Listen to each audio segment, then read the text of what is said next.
Você que nos acompanha no nosso programa Razões da Fé deste domingo, dia 4 de dezembro de 2022, segundo domingo do tempo do Advento, ainda estamos no início do nosso ano litúrgico.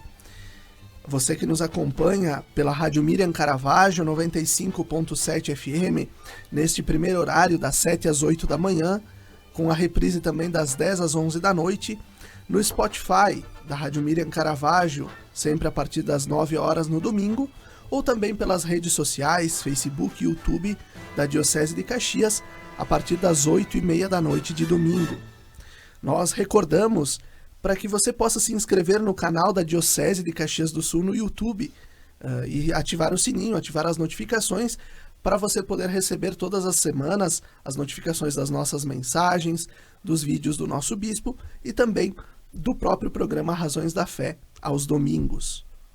E o nosso tema de hoje vai abordar, mais uma vez, a questão do credo niceno-constantinopolitano, que nós já vimos já é a terceira semana que a gente está trabalhando este tema, principalmente olhando esta questão do tempo do Advento e já nos preparando para a celebração da festa do Natal, porque o tempo do Advento nos ajuda a olhar a primeira vinda de Cristo no Natal, a sua encarnação, também para esperar a sua segunda vinda no fim dos tempos. E o creio vai dizer o seguinte: creio em um só Senhor, Jesus Cristo, Filho unigênito de Deus, nascido do Pai antes de todos os séculos, Deus de Deus, luz da luz, Deus verdadeiro de Deus verdadeiro, gerado, não criado, consubstancial ao Pai. E nós, nas últimas 2 semanas, já trabalhamos a primeira parte, creio em um só Senhor Jesus Cristo, e na semana passada, Deus de Deus, luz da luz, Deus verdadeiro de Deus verdadeiro. Então hoje, nosso tema, nosso plano de fundo será gerado, não criado. Então Jesus como gerado, não criado e consubstancial ao Pai. E a pergunta que fica de plano de fundo, ou melhor, a pergunta que fica de tema do nosso encontro de hoje: Jesus, Filho de Deus? Será que ele era Filho de Deus? Por que ele se apresenta como Filho de Deus? Esta é a pergunta de hoje. E como convidados, nós temos o padre Gustavo Predebon, que atualmente é formador dos seminaristas do curso propedêutico da Diocese de Caxias do Sul, no Seminário Maior São José, em Caxias, e bacharel em Filosofia pela Universidade de Caxias do Sul e em Teologia pela PUC do Rio Grande do Sul. Obrigado, Padre Gustavo, obrigado pela tua presença. Ok, olá, tudo bem, Felipe? Olá, Fabiane, tudo bem? Como é que estão? Tudo certo? Perfeito. E a convidada de hoje é a Fabiane Paza, que é psicóloga com experiência em psicologia clínica e mestre em teologia pela Pontifícia Universidade Católica do Rio Grande do Sul e atua em diversos cursos e assessorias na área da psicologia, da educação e da teologia. Obrigado, Fábio, por ter aceito o nosso convite. Bom dia, Felipe. Bom dia, Padre Gustavo. Muito obrigada pelo convite. E bom dia aos nossos ouvintes. Nós, então, recordamos a importância de nós tratarmos destes temas. Por quê? Porque o programa Razões da Fé ele quer explicar um pouco melhor o que cremos, por que cremos e como nós cremos. Justamente para ser um programa também catequético, para que não fiquemos muitas vezes correndo atrás das correntes do que se diz por aí, mas fora do que nos diz o magistério, do que nos diz a tradição e os documentos da nossa igreja. Então, justamente o tema de hoje, Jesus, Filho de Deus, e aí com base no que o credo niceno-constantino vai nos dizer: gerado, não criado, consubstancial ao Pai. E eu já trago a primeira pergunta ao Padre Gustavo. Um dos nossos mistérios maiores da nossa fé católica é a questão da Santíssima Trindade. A Trindade, quem explica a Trindade? O que é a Trindade? Como pode um Deus em 3 pessoas, que são individuais na sua natureza, mas mesmo assim vivem na perfeição de ser comunidade, na perfeição do amor? Se Deus é Trindade, qual o papel do Filho, qual o papel de Jesus na Trindade? Bom, Felipe, eu acho que antes de a gente poder responder essa pergunta, é sempre é sempre bom recordar que essa linguagem, né, do credo que a gente vê, normalmente nós recitamos 1 ou 2 vezes por ano, né, nas nossas liturgias. Ela é uma linguagem bastante filosófica. E ela foi uma adaptação, né, daquilo que era a fé judaica, a fé bíblica, por uma linguagem e para um mundo greco-romano, né, na influência da filosofia grega especialmente.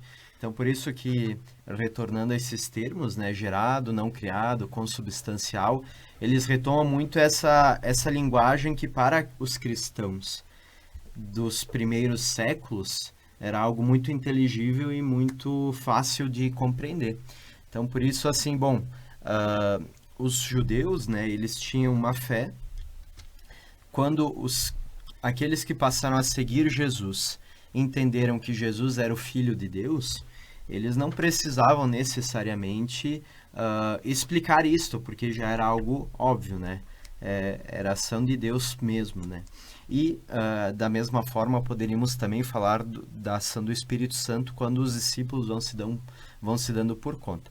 Então, por isso que esses temas, eles vão fazer com que os cristãos refletissem ainda mais, né? Qual era o papel de Jesus?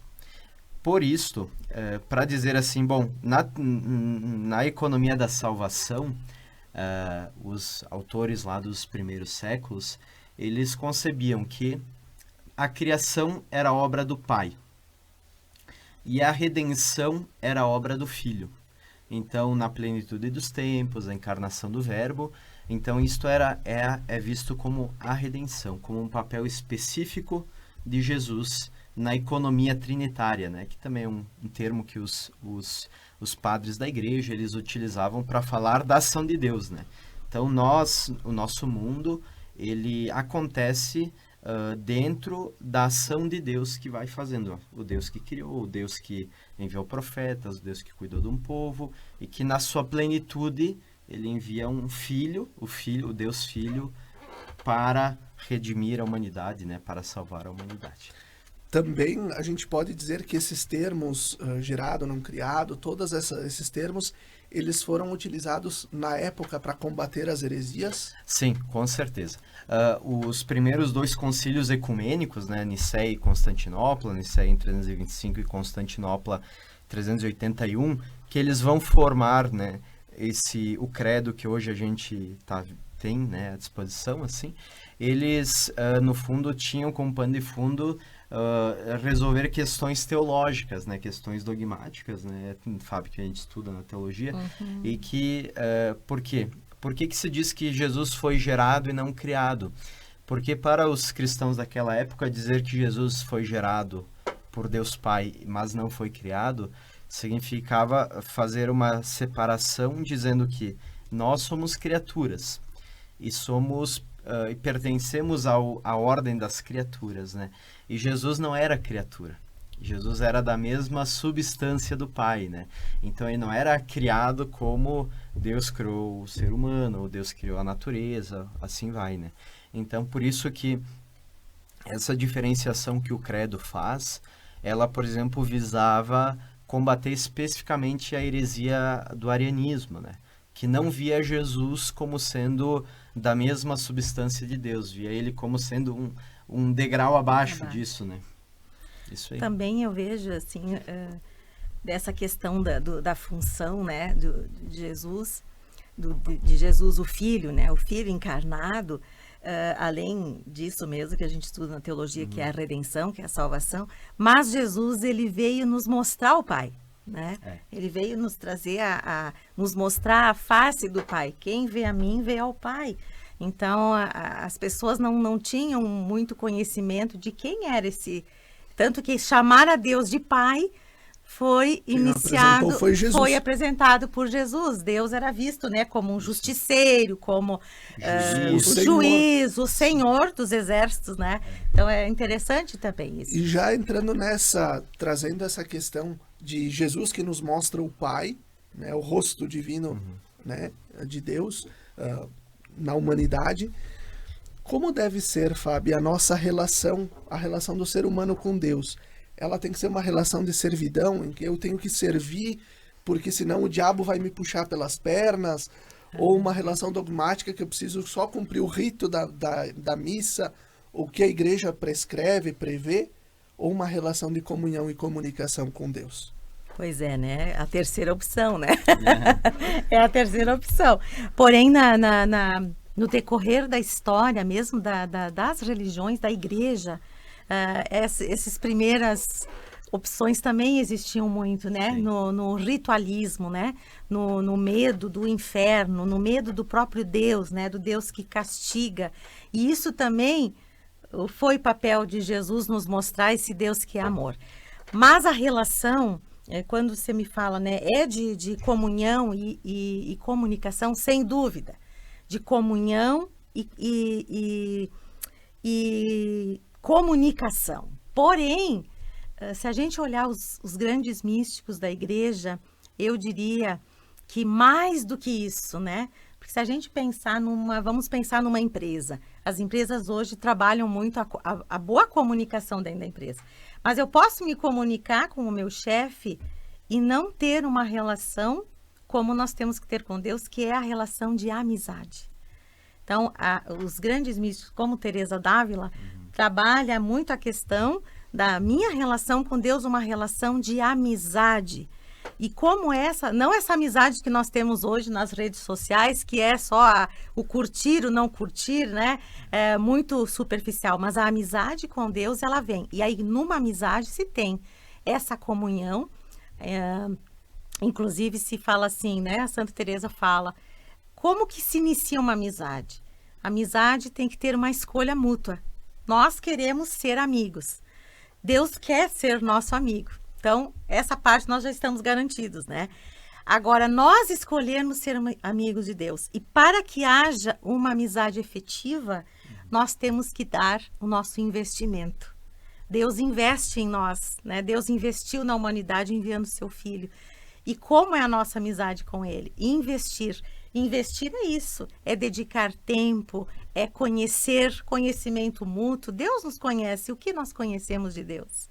Qual é a imagem que nós temos desse Deus para poder dizer, Deus é meu amigo, Deus está comigo, né? Senão, no momento de noite escura, como São João da Cruz, eu penso que Deus realmente está longe de mim, né? Está me testando somente. E aprender a olhar Deus, ou a vislumbrá-lo e a cultivar essa amizade no cotidiano, né? Lembro de Teresa d'Ávila, né? Quando ela diz assim, não me surpreende que tu tenha poucos amigos, né? Como é às vezes um pouco difícil ser amigo de Deus, né? Justamente porque nós, no nosso comodismo e na nossa forma de olhar as coisas, de olhar o mundo, nós esperamos algo perfeito e esperamos uma relação com Deus. Quando aqui eu perguntava antes sobre uma relação de servidão em que eu tenho que servir somente a Ele, mas nós muitas vezes esperamos que Ele tenha que nos servir a todo momento. João da Cruz, Felipe, ele fala, inclusive, que faz parte dessa relação com Deus esperarmos o silêncio de Deus. Porque existem momentos na nossa vida, e quem está em casa vai poder concordar com isso, porque em algum momento passou por isso. A impressão que temos é que Deus não está nos escutando, que Deus não está nos falando. Senhor, fala algo, né? E João da Cruz nos sinaliza isso, né? Como um grande místico orante da igreja. Sabermos esperar. A espera é um sinal de amor que nós damos a Deus e que Deus dá a nós, né? No nosso tempo, né? E eu acho que, complementando esse tema, Fábio, talvez possas concordar ou mesmo discordar, mas quando a gente tem uma relação plena, seja tanto no âmbito da fé como em outro âmbito, aquela relação ela nos planifica também, né? Ela nos torna melhores. Então, junto disso, né, respondendo a tua pergunta, uma fé verdadeira, ela também nos liberta, ela também nos ajuda a sermos diferentes, a vivermos de uma maneira diferente, com um olhar diferente, né, sobre o mundo, sobre tudo, né? E quer dizer, ela própria já atua em nós, né? Então ela nos faz ser diferentes perante tudo, né? E me permitam fazer mais uma pergunta. Diante disso, essa relação com Deus, né? A pessoa de Jesus Cristo, ela nos ajuda a cultivar essa relação com Deus, nós vislumbrarmos, talvez, mesmo que fosse sem a imagem do crucificado, sem os ícones, sem a parte artística, mas por meio da escritura e da tradição, a figura do filho pode nos ajudar a nos facilitar a comunhão com o Pai e essa relação com o Pai? Olha, totalmente. Do ponto de vista da fé cristã, né, Felipe, a gente diz assim, bom, Jesus nos revela, né, a face do Pai. Então, mesmo que a gente não tivesse nenhuma representação artística, ou nenhuma pintura, enfim, nada desse tipo, quando Jesus nos diz assim, né, olhem como Deus cuida dos pardais, dos lírios, né, olha como quando Ele nos inspira a confiança, né, Ele vai nos mostrando formas e caminhos que nós temos para nos relacionar com esse Deus, que nós poderíamos nos chegar de uma maneira mais próxima, né? E mais pessoal, mais, digamos assim, também subjetiva e objetiva, né? Objetiva porque de fato Deus está lá, mas também subjetiva porque nessa relação de amizade eu posso senti-lo, né? Eu posso ter reciprocidade, né? Então, eu creio assim que as palavras de Jesus, naquilo que ele vai mostrando de Deus, nas ações, ele vai nos ajudando a, talvez, a viver a nossa relação com Deus de maneira melhor, né? Exatamente, eu ia falar também isso, que olhando o que Jesus é, olhando não só o que ele foi, mas o que ele é, né, na vida, na nossa vida, olhando o Evangelho, a relação que ele teve com o Pai, de obediência, de fidelidade, de escuta, de amor e de também esperar pelo silêncio do Pai, né? Então, eu acho que, sem dúvida, olhando a Cristo, a gente tem um caminho de como chegar ao Pai, né? E a essa amizade concreta, verdadeira, que se tem com uma pessoa, que não é com uma energia, não é com, né, algo abstrato, como o padre falou, mas uma pessoa. Isso aí. Até o Bento XVI tem uma frase muito legal, né? A nossa fé, ela não começa com uma ideia, com uma exigência ética, com, sei lá, com uma energia, com um sinal cósmico, algo assim, mas ela começa com o encontro com uma pessoa, e essa pessoa é Jesus, né? Então, aí é que é o começo da nossa fé. Então, por isso que ao nos relacionarmos com Jesus, naturalmente nós vamos aprender quem é Deus e como nos relacionar com Deus, né? E trazendo essa uma pergunta para que a gente possa ir para o intervalo e você possa, em casa, ir pensando, como é que está a sua relação com Deus? Como é que está a sua relação de amizade com Deus? E assim nós vamos encerrando o primeiro bloco do nosso programa Razões da Fé. Fique conosco, até daqui a pouquinho.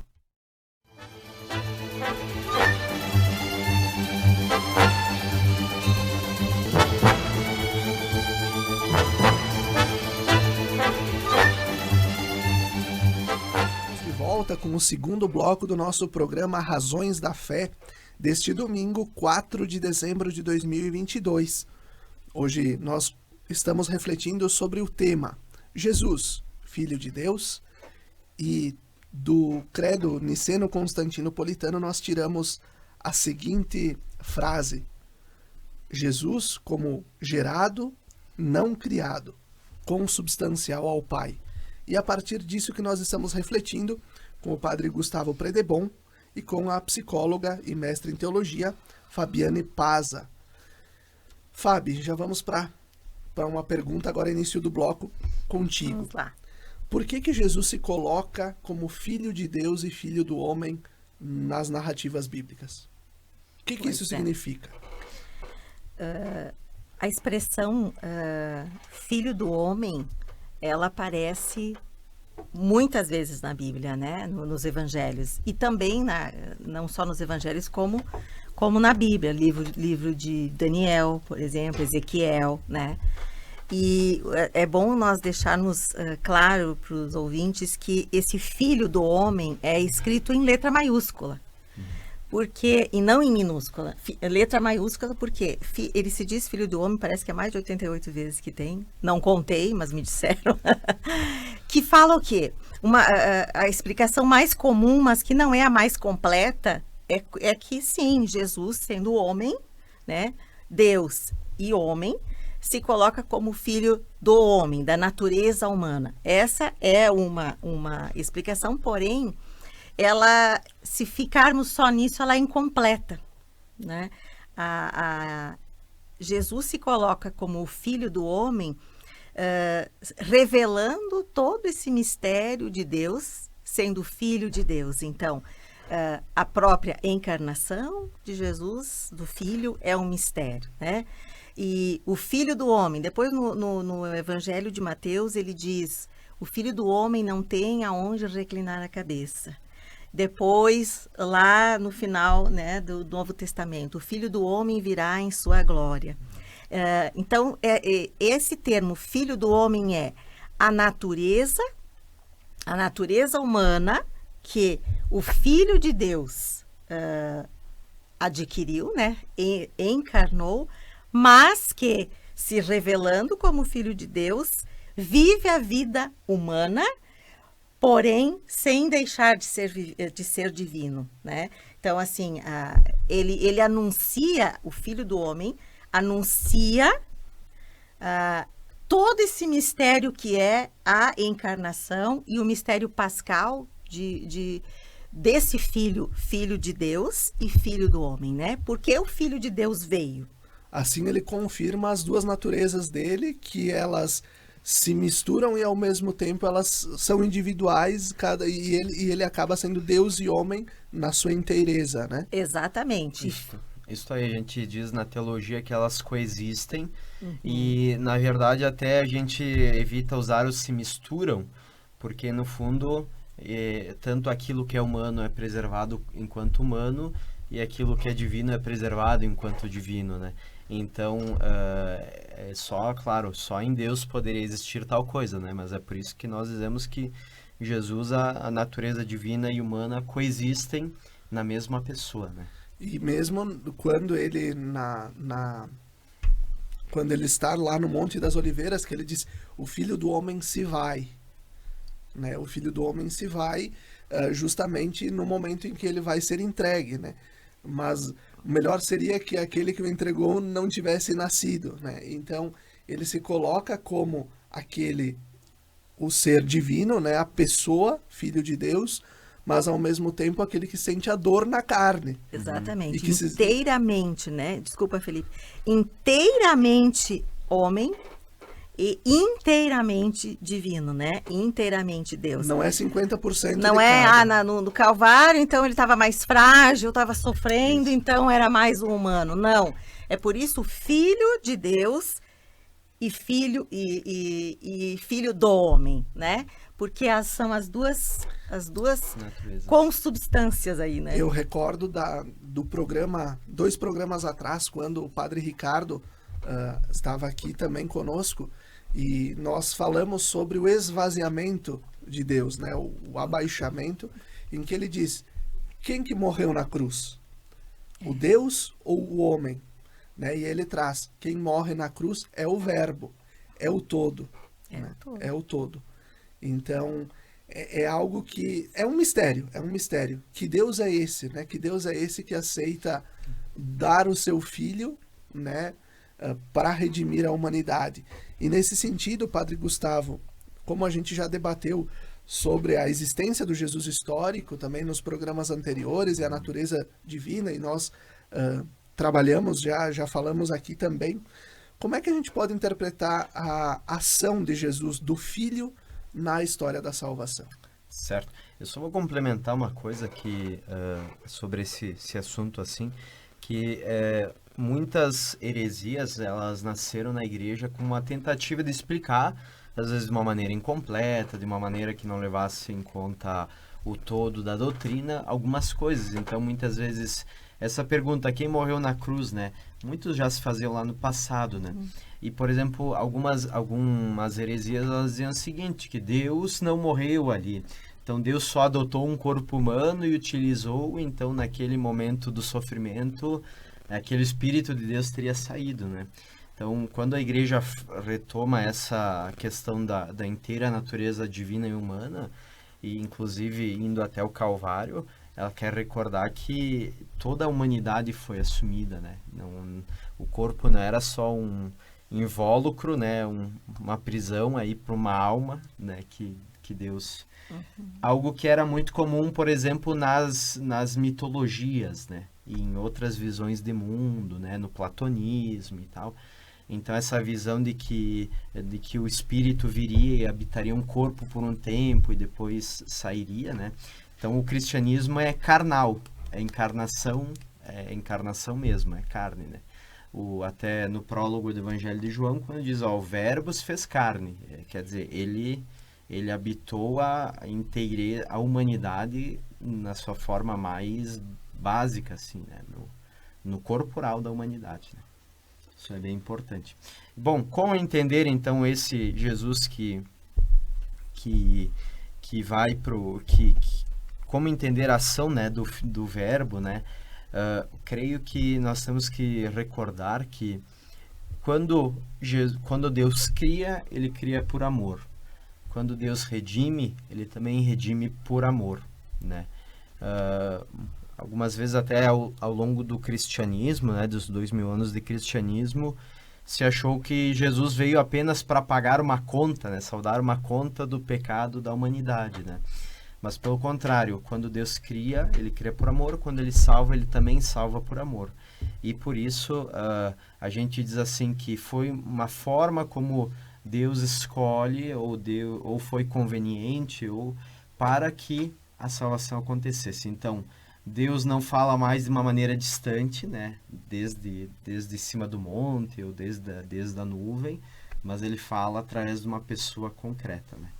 Então, Jesus salva oferecendo ele mesmo, né? Então, a cruz salva, com certeza, mas também a ressurreição, a vida, as obras, a própria atividade de Jesus, a forma como ele se relacionou, oferece uma salvação para depois, mas também para o hoje, para o agora, né?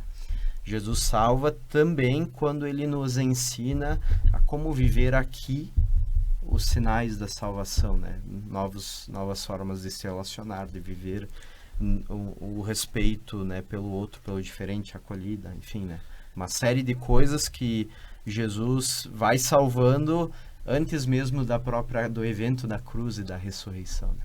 Então nós poderíamos dizer que no momento que ele cura um cego, no momento que ele perdoa alguém, ele está salvando essa pessoa? Tudo é evento da salvação, né? Desde o anúncio do anjo para Maria, já é o evento da salvação ocorrendo, né?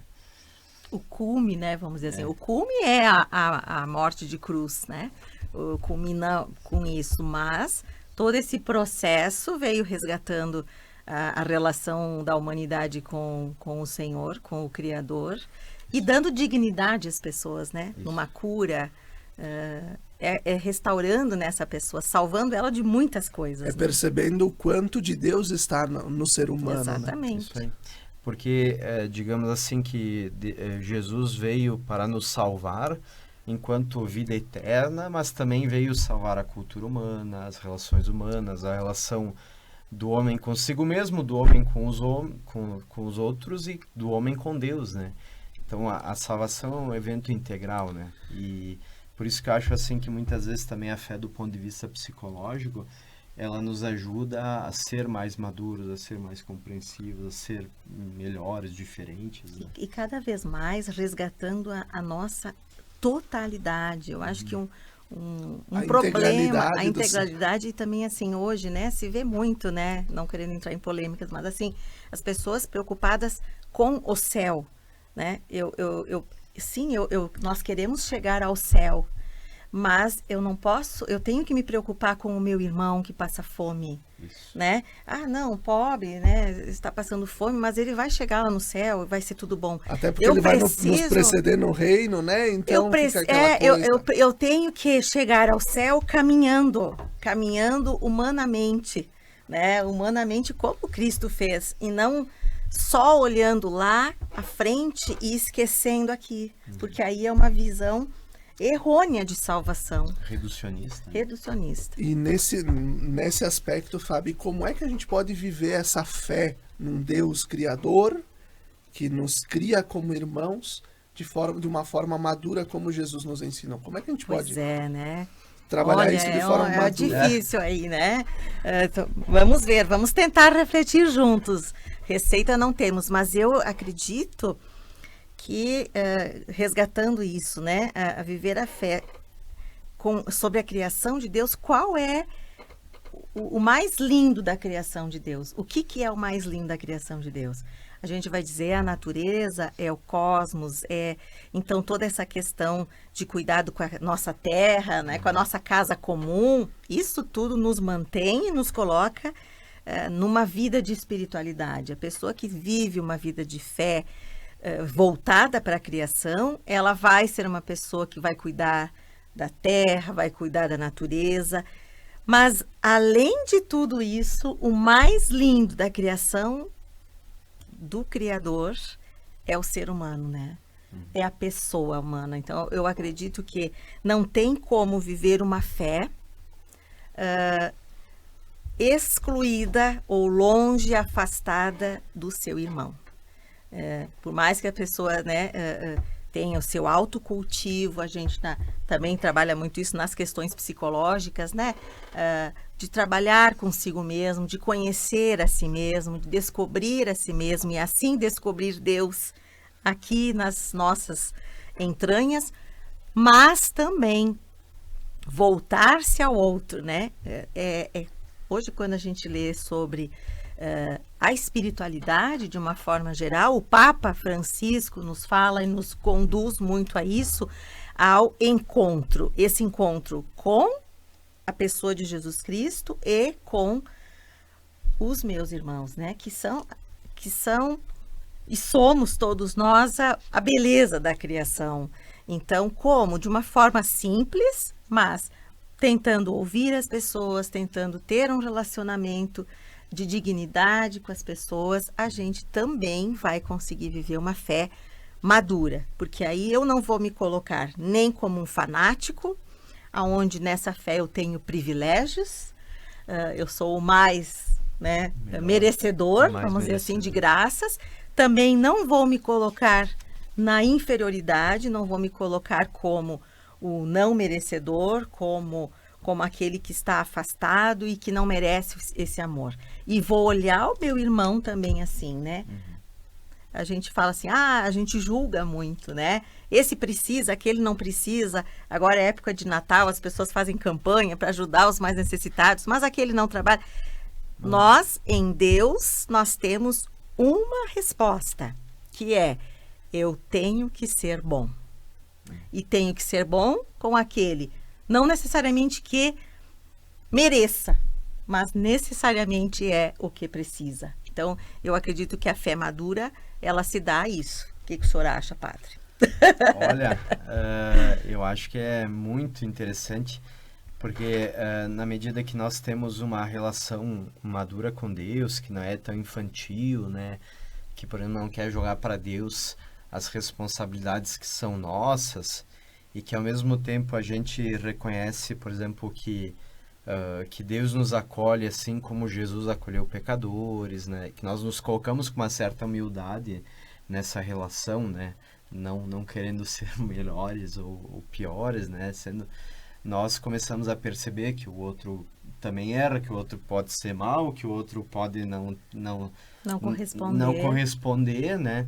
E creio que eu lembro sempre aquela passagem bíblica, né? Deus faz vir o sol sobre justos e injustos, né? Faz chover para bons e para maus. Então, o que Jesus convida muito é que nós superemos um pouco essa reciprocidade, né? Só vou tratar bem quem me trata bem Então, né? Então, só vou ajudar quem eu acho que merece ser ajudado, né? Isso, Jesus, ele desmonta, ele vai dizer, olha, isso até os fariseus fazem, isso até os pagãos fazem, né? Sede perfeitos como o Pai é perfeito, né?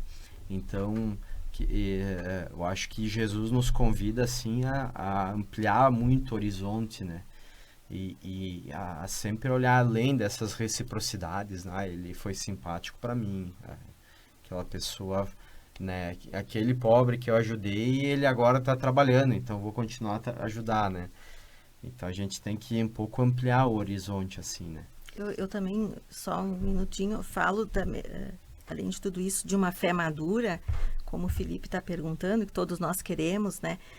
E não podemos esquecer dessa polarização, né? Que acontece na sociedade e até mesmo dentro das nossas comunidades, das nossas paróquias, da igreja, né? Isso não nos deixa ter uma fé madura. Sim, nós temos que ter as nossas posições, mas eu não posso não viver e deixar de viver a alteridade, né? Se aquela pessoa reza de uma forma, entende de uma forma, ela não necessariamente, e eu diferente, ela não precisa ser minha inimiga. E isso é algo que a gente tem que resgatar nesse período de Natal, nas nossas comunidades, nas famílias, na sociedade. Isso, nós não somos inimigos, Deus nos criou. E voltando aqui o tema, criação, nós somos filhos do Criador e somos iguais. Somos diferentes, mas somos iguais. Iguais no sentido de que todos nós recebemos essa salvação. E a gente olha, aquela pergunta que eu fiz ainda lá no primeiro bloco, como deveria ser a relação com Deus, né? E a gente olha que a relação de comunhão e comunicação, ela precisa ser especialmente com o ser humano, com os nossos irmãos e irmãs, claro, com a criação como um todo. Mas como a gente tem visto situações de degradação do ser humano, da vida humana, às vezes eu me pergunto, será que Deus está feliz com a humanidade desta forma? É da gente se perguntar muito, né? E também de a gente pensar assim, muito importante nós olharmos para dentro de nós, né? Por que eu estou sentindo isso? Por que isso, que vamos supor, que o Felipe me falou, me deixou tão nervosa, tão indignada? Por que está mexendo comigo? Então, o autoconhecimento faz nós também entrarmos numa fé madura e altruísta, né? Nós vamos para o intervalo, concluindo esse segundo bloco, com a pergunta, se antes nós nos perguntávamos como está a minha relação com Deus, como está a minha relação com os irmãos, com a criação, com aqueles que vivem na minha comunidade, que convivem comigo, com os meus colegas de trabalho, com a minha família, como está a minha relação com os outros. Fique conosco, até daqui a pouquinho.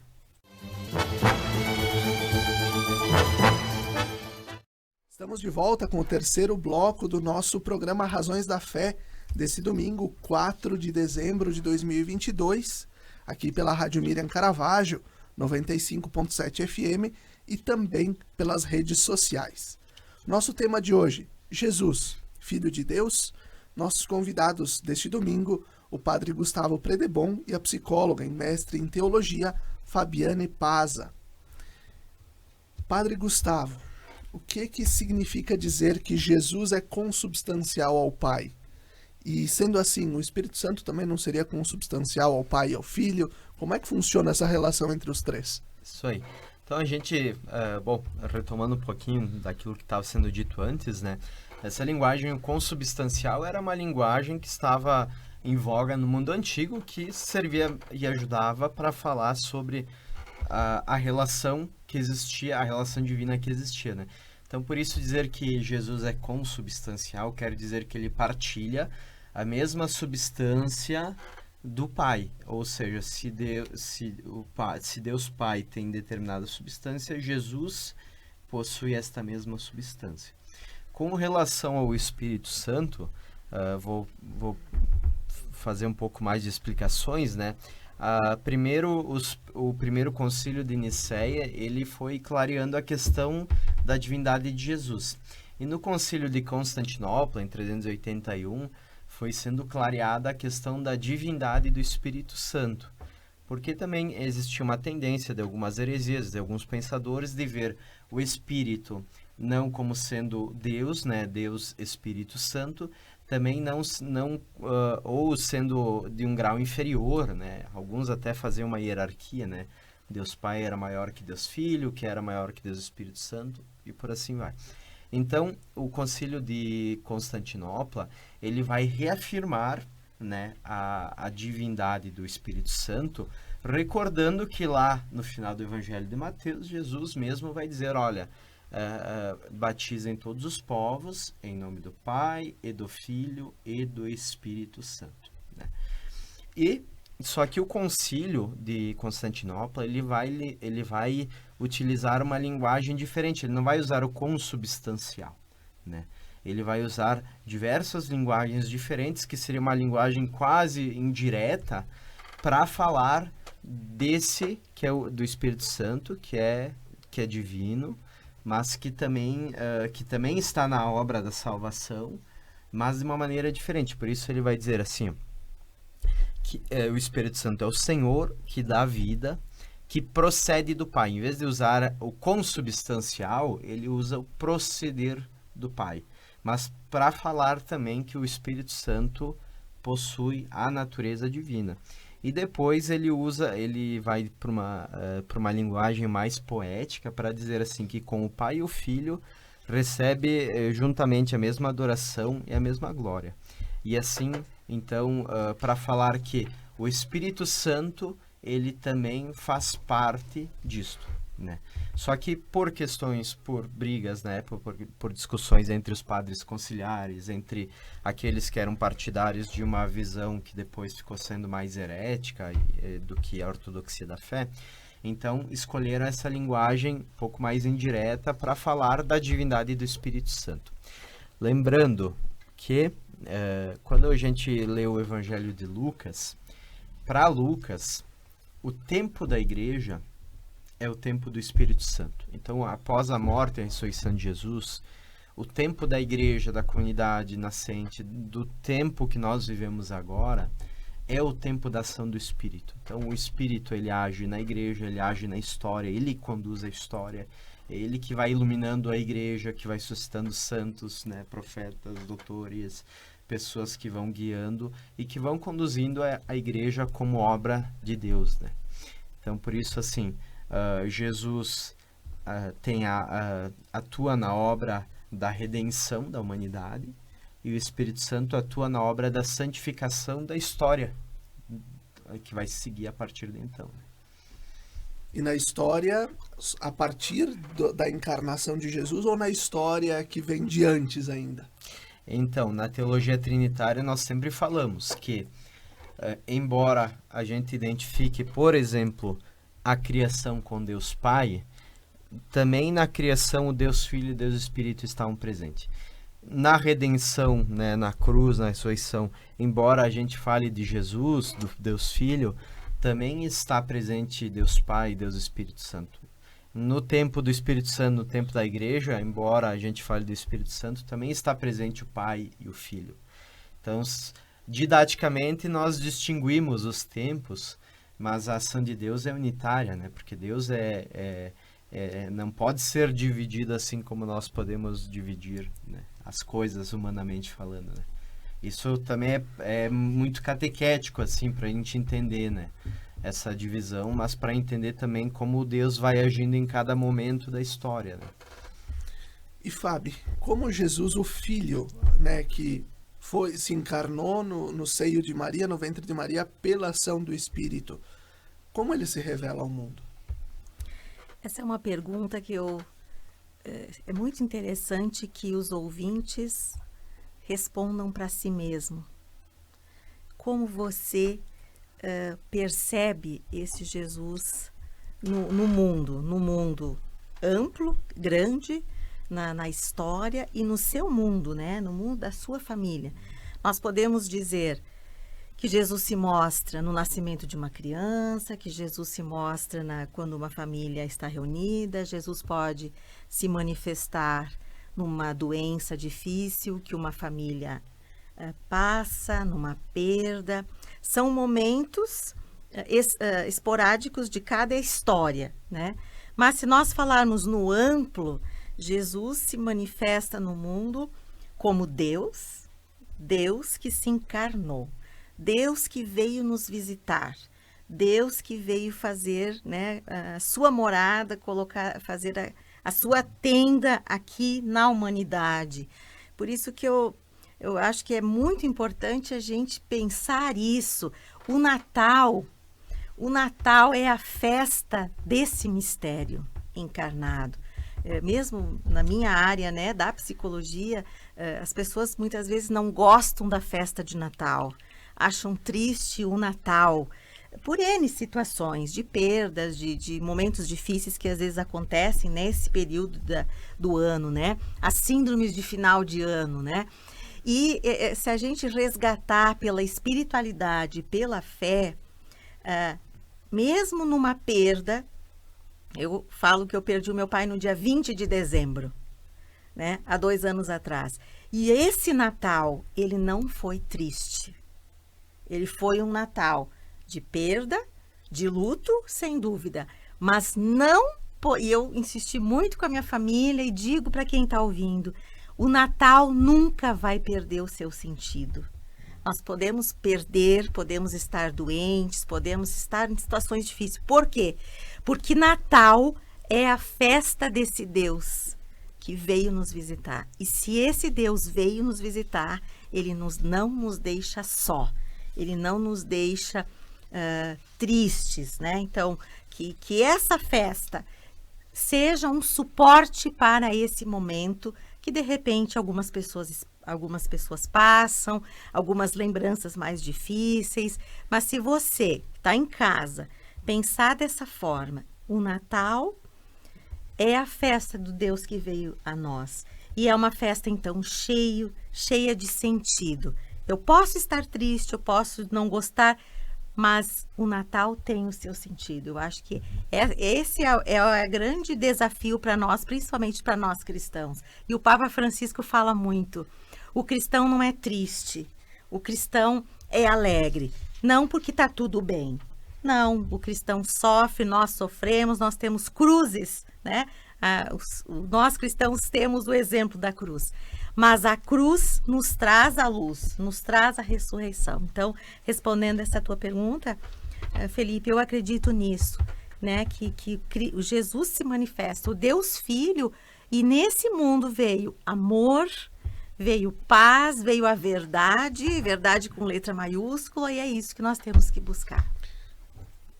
A frase de São João Bosco, ela coroa um pouco essa tua fala, Fabi. Caminhai na terra com os pés, mas estejai com os corações no céu. Então, a vinda de Jesus, a encarnação dele, nos faz encontrar um pouco do céu, mesmo caminhando sobre a terra, né? Quando nós nos abaixamos para adorar ao Deus menino, nós encontramos nele o céu. Então, o Filho vem nos trazer esse rosto de Deus e nos levar para o céu de uma forma tão pedagógica, porque Deus é pedagogo também. Muito. Né? É uma forma muito pedagógica. Padre Gustavo, se Jesus é consubstancial ao Pai e, portanto, também é Deus, como nós podemos explicar a kenosis, o esvaziamento dele, para se tornar um homem sujeito à lei, sujeito a ser criança e sujeito a uma cruz? Eu acho que mais do que explicar, né, Felipe, agora meditando, eu creio que nós deveríamos acolher como mistério. Porque por que digo mistério? Porque se pararmos e pensarmos que Deus poderia ter estralado os dedos e ter feito tudo o que quisesse, mas a forma como ele foi agindo, como ele se deixou perceber na humanidade, na sua ação, ela foi desta maneira, né? Como aconteceu. Então, eu creio que a encarnação, né, Fabi, tu diz muito bem, é um mistério, é um mistério de esperança.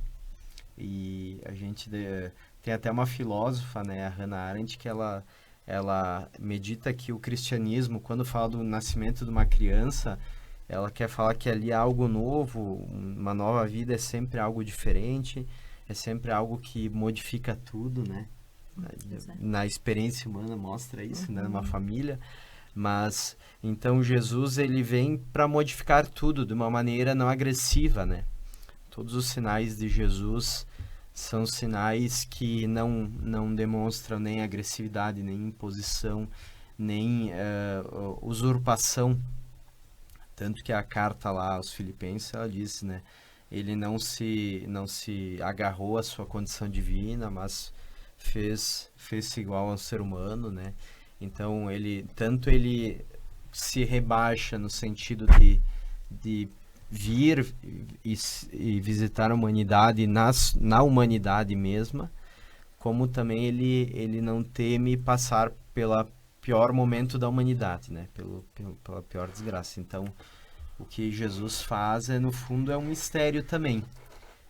Por isso que pensar, né, que Deus age na nossa vida, que Ele talvez procure agir de maneiras muito mais simples do que nós pensemos, do que nós cremos, né? Talvez nos ajudaria a desmontar um pouco as nossas pretensões de poder, né, de ganância, de prepotência, né? Bom, se Deus preferiu a humildade, né? Ou se Deus preferiu caminhos pouco usuais, né? Por que eu tenho que continuar com determinados comportamentos, determinadas formas de entender o mundo e as pessoas, né? Eu acho que para a gente encerrar dá para lembrar as 3 loucuras de Deus, né? As 3 loucuras que Deus fez por nós, né? As loucuras que é a encarnação, o Deus que se faz tão pequeno, tão frágil, Deus que se faz pão, né? Num pequeno pão se faz o nosso alimento, e Deus que passa pela que nos dá cruz, né? Que morre humilhado e como um bandido, né? As 3 loucuras de amor que nos leva à eternidade, né? Perfeito. E assim, com toda essa reflexão, com toda essa aula de teologia e catequese, cristologia, teologia trinitária que a gente teve nesse nosso programa de hoje, a gente vai concluindo. Esperando que você em casa, você que está nos acompanhando também pelas redes sociais, possa ter um advento bem celebrado, um advento intenso, percebendo nas figuras bíblicas, percebendo na figura do presépio, na coroa do advento, nas práticas diárias de fé, também a sua relação com Deus e com os irmãos. Até o próximo domingo. Aproveito agradecer a Fábio, o Padre Gustavo, que estiveram aqui conosco, o Paulinho da técnica da Rádio Miriam Caravaggio, o Emanuel, nosso seminarista, que nos ajuda na gravação desse nosso podcast em vídeo. Que a gente possa ter uma boa continuidade de advento. Até o próximo domingo. Um forte abraço a todos.